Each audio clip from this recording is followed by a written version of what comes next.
Welcome back to Craig's Corner. Today I have with me State Representative Steve Weir. Steve, what portion of Connecticut do you represent? I have the 55th District, Andover, Hebron, Marlboro, part of Bolton, and part of Glastonbury. And how long have you been up here in the legislature? This is my second term, so year 3. And what committees do you sit on? Higher ed, housing, and labor. I'm the ranking member on the labor committee. You're the ranking member on what is it, being a ranking member, what does that mean to you? So that means I'm responsible for driving the direction, I believe, of the committee on behalf of the Republican caucus, and also reporting back to leadership as to what bills are most eventful. Of your committees, is there one that's you like more than the others? I would say it's a tie between housing and labor. I love the activity.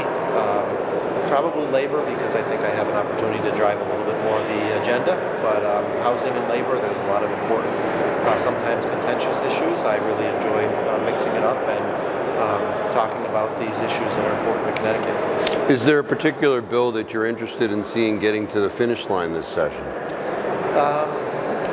There's a lot of bills around housing. You're talking about just within those 3 committees? Whatever your heart desires. I would say that my heart desires this year in veterans, there's a bill 1276 which is going to extend many of the property tax relief that we passed last year for disabled veterans. That's going to extend this to Gold Star spouses and families.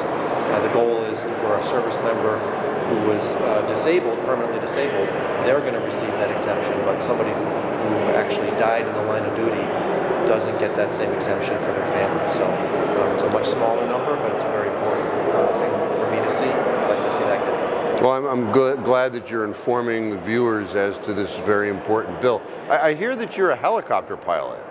Yep, a private helicopter pilot for 16 or 17 years now. It's entirely impractical. It's expensive, but I enjoy the freedom and the responsibility very much. And when you say a private pilot, does that mean that you do it for your own enjoyment, or you take people up for rides? What does that mean? Yeah, a little bit of both. I enjoy sharing the experience. I'm not a commercial pilot, so I don't have.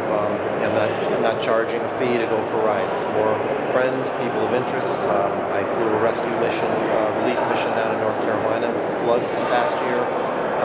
I've taken students. I've brought it into the local high school for their aviation aeronautical class, and so use it as a training and educational thing as well. I also hear that you have something to do with rescued dogs. Yep. My oldest daughter has worked with a rescue organization, and so we've been a waypoint bringing the dogs up from the down south. We probably had a couple hundred dogs who've come through our house where we've helped find them homes. Oh wow, that's God's work. Yeah, and several of them have ended up as permanent members of the family. So we now have 6 dogs. Oh, it's crazy town up by my. Well, yeah, that is. I can understand that. Well, thank you for coming into Craig's Corner today, and thank you everybody for watching at Craig's Corner, because we're in your corner. Thank you, and have a good day.